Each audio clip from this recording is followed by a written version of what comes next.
এখন যেটা দাঁড়িয়ে গেছে একটু বলি, আপনি যদি এই প্রসঙ্গে আসলেন, এটা যুদ্ধাপরাধীদের বিচারের প্রসঙ্গে বলছি না, সামগ্রিকভাবে হচ্ছে কি আমরা ক্রমান্বয়ে খুবই লাজ লজ্জাহীন একটা মানে সরকার ব্যবস্থা পাচ্ছি। আপনার তাদের কোনো কিছুতেই লজ্জা নাই। আপনার এরকম চোখের সামনে একটা খুন, বিশ্বজিৎ সাহাটা বলছে, এটা না মেনে নেওয়া সম্ভব না।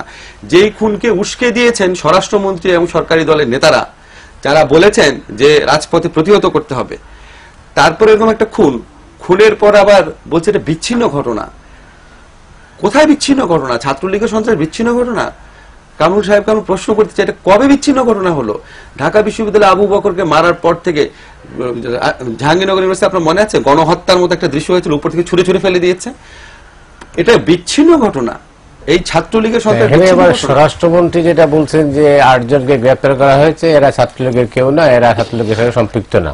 পুলিশ বলছে না, আমরা কাউকে গ্রেপ্তার করি নাই। আর আজকের দৈনিক পত্রিকার শিরোনাম হলো ওরা কেউ গ্রেপ্তার হয়নি।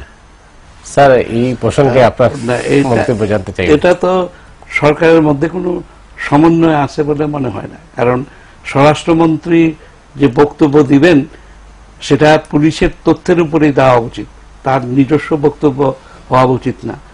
আর 2 নম্বর, যদি সমন্বয় থাকতো তাহলে দেখা যেত যে স্বরাষ্ট্রমন্ত্রীর মুখে কথা বেরোয়ার সঙ্গে সঙ্গে পুলিশ সেটা পয়দা করে ফেলতো।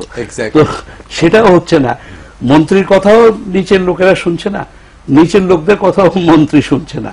তো এটা তো একটা সমন্বয়হীন প্রশাসনের দালিলিক প্রমাণ সহ যখন কাগজগুলাতে বা টেলিভিশনের পর্দায় আমরা দেখলাম, সেটাতে এরা গ্রেপ্তার হলো না, কিন্তু মির্জা ফখরুল ইসলাম আলমগীর গ্রেপ্তার হলেন ময়লার গাড়িতে ঢিল মারার কারণে। আমার এখন আপনি খেয়াল করে দেখেন, একটা ময়লাবাহী গাড়িতে ধরে নিলাম মির্জা ফখরুল, ময়লাবাহী গাড়িতে ধরেন ওনারা ধরে নিলাম ইট পাটকেল মেরেছে, ময়লা গাড়ি বাহিতে ইট পাটকেল মারা হয়েছে একটা মিছিল থেকে, সেই জন্য বাংলাদেশের প্রধান বিরোধী দলের মহাসচিব গ্রেফতার এবং 37টা মামলা।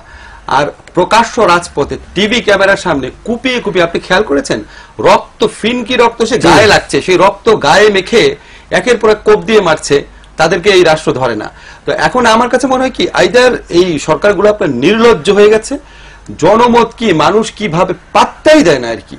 মানে এত নির্লজ্জ কোন সরকার হতে পারে যে পাশাপাশি 2টা ঘটনা, একটা মহাসচিবকে আপনি ধরলেন, একটা ভদ্র নিপাট ভদ্রলোক যার একটা গুড ইমেজ আছে সোসাইটিতে, বিনা দ্বিধায় ধরলেন, বিনা দ্বিধায় 36টা মামলা দিলেন।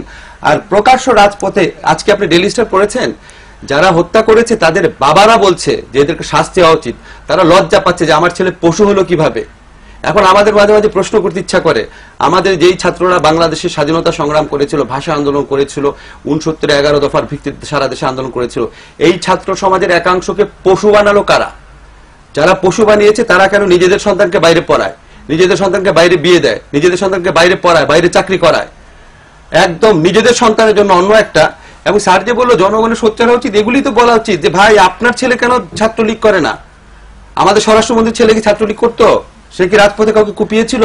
তাকে দিয়েও কোপান, তারপর আপনি সাধারণ ছাত্র ছেলে মেয়েদেরকে বলেন আপনারা রাজপথে করেন। আমি একই কথা বিএনপি সরকার আসলেও বলবো যে বিএনপি সরকারে যারা মন্ত্রী আছে তারা কি নিজেদের সন্তানদেরকে ছাত্রদল করান? তারা কি নিজেদের সন্তানকে ঢাকা বিশ্ববিদ্যালয় জাহাঙ্গীরনগরে ভর্তি করান? তারা কি নিজেদের সন্তানকে নির্দেশ দেন যে আওয়ামী লীগ যদি মিছিল করে তারা রাজপথে প্রতিহত করতে হবে? আসিফ, একটু আসছি